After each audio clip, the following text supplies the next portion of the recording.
ایک بات یاد رکھنا، آج چھوٹی چھوٹی باتوں پر ہم اپنی ذات کے لیے انتقام لینے لگتے ہیں. کسی نے مجھے گالی دی، آستین مجھے کیوں گالی دی؟ نہیں، ذات کے لیے لڑنا یہ کتوں کا کام ہے، انسانوں کا کام نہیں. ذات کے لیے لڑنا یہ کمزوروں کا کام ہے، طاقتور کا کام نہیں. اللہ کے رسول صلی اللہ علیہ وآلہ وسلم سے کسی نے آقا علیہ السلام نے صحابہ سے پوچھا سب سے زیادہ طاقتور کون ہے، سب سے بڑا پہلوان کون ہے؟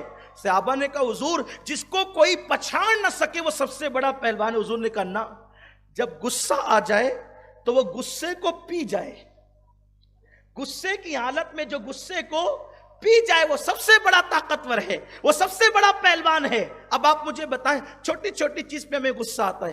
آئیے بہت پیاری سی بات کہوں، ہمارے اندر کروڑوں عیب ہے، اگر کوئی کہہ دینا کہ ایک عیب ہے تو بھی ہم غصے، مجھے کیوں کہا؟ ارے چھوڑ نا یار، نظر انداز کر، بخش دے، کمزور ہے. حضور فرماتے ہیں اللہ کے کمزور بندوں کو تم چھوڑتے رہو گے تو تم اللہ کے بارگاہ میں کمزور ہو، اللہ تمہیں معاف کرتا رہے گا.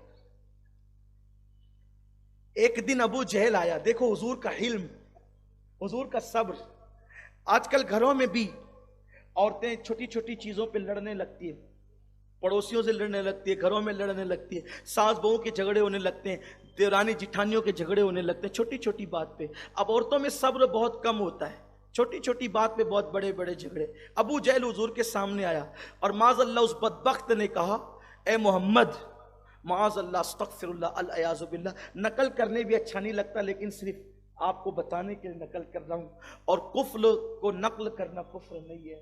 اس بدبخت نے کہا اے محمد، تم سے بڑا بدصورت میں نے کسی کو نہیں دیکھا، لیکن واہ رے میرے نبی کا حلم،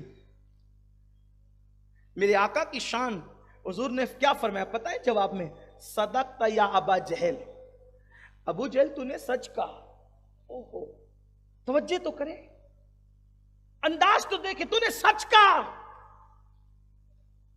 پھر اس کے بعد تھوڑی دیر گزری تھی کہ یار کار امام الصحابہ افضل البشر کے دلوں کو بھی سنبھالا کرتے تھے.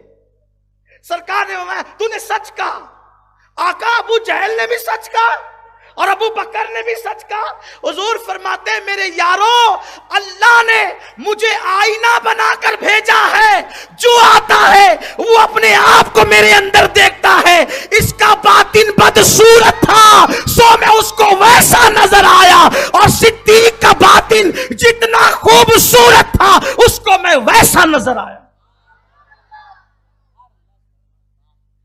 جن کے باطن خبیث ہے وہ تو اپنی طرح کہنے اٹک گئے، اور جن کے باطن چمکدار ہے وہ کہتے ہیں کہہ لے کہ سب کچھ ان کے، ثنا خواہ کی خاموشی. حیران ہوں میرے شاہ میں کیا کیا کہوں تجھے، لا یمکن الثناء کما کان حقہ بعد از خدا. بزرگ توئی قصہ مختصر، اور وہ کمال حسن حضور ہے کہ گمان نقص جہاں نہیں، یہی پھول خار سے دور ہے، یہی شمع ہے کہ دھواں نہیں.